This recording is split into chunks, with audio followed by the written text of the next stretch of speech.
Hi, I'm Amanda Pasciucco, PhD clinical sexologist, and we're going to talk about the psychology of female arousal. Disclaimer, I'll be talking about tips for women. However, all women are different. There is nuance from one woman to another. No two bodies are the same. So just wanted to give you that disclaimer. I don't want to be limiting in pleasure. If you have things that arouse you that are not on this list, I'm so excited for you. Write them in the comments below so you can help give other people ideas as well. Engaging the senses can be arousing. Doing things that enhance touch, sight, sound, smell, taste really entices us and the nervous system of the body. Also, sensory stimulation can work against you. For example, if there's clutter, dirt, crumbs all over your bed and bedroom, that's going to turn down arousal because for some people that will be overstimulating. Body positivity, if you feel really proud of your body or if you even feel body neutral about your body, this helps to have more arousal than if you have body hatred. Now, if you're just body neutral or closer to body hatred, it's interesting to consider this point. You might not be your own type. So someone else might find you very attractive and you might not be aroused by your own body. So this could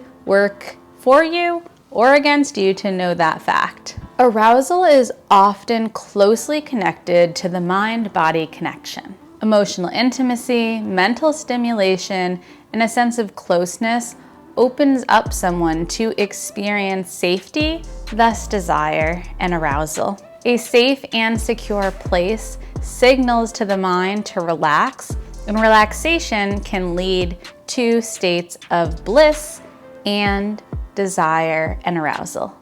Emotional intimacy, strong bonds of trust between you and another. When you feel seen, felt, and heard accurately by your partner, that someone understands you, that helps women to feel more aroused.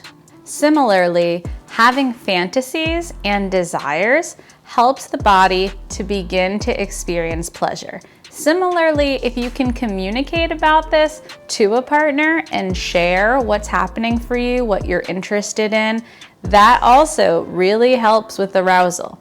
So whoever you are watching this, if you have sex with women, I think it's important to know that having fantasies and desires is normal and healthy, and talking about those with your partner ought to be something that's connective rather than competitive, because we're just talking about fantasy. We're not talking about something we're actually doing. It's just fantasy. Physical health. Having things like using lube or having an estrogen prescription can help women's bodies to feel more aroused. Estrogen is a cream that you could put on the vulva, around the vagina. It has to be prescribed. So find a gynecologist or a urologist who is familiar in women's bodies and helping them. Also, if you have a partner who's a woman, encourage her to find someone who knows something about hormones. The physical health really matters, and also that includes exercise, healthy, balanced diets, hydration. Last but not least, arousal and desire comes from foreplay from someone you're interested in having connection with. So banter, a buildup, the chase, those things are exciting to prime the mind so that you are able to have even more arousal between you and another. If this didn't feel like enough, and you want to start your journey, get Bliss. If you like this video, hit like, subscribe, and the bell, and write your questions and comments below. Curious to see what you find the most arousing as a female. And if you have partners that are women, we'd love to hear what turns them on. Say hi on Facebook, Instagram, X, and YouTube at Amanda Pasciucco or at The Sex Healer. Catch you next week.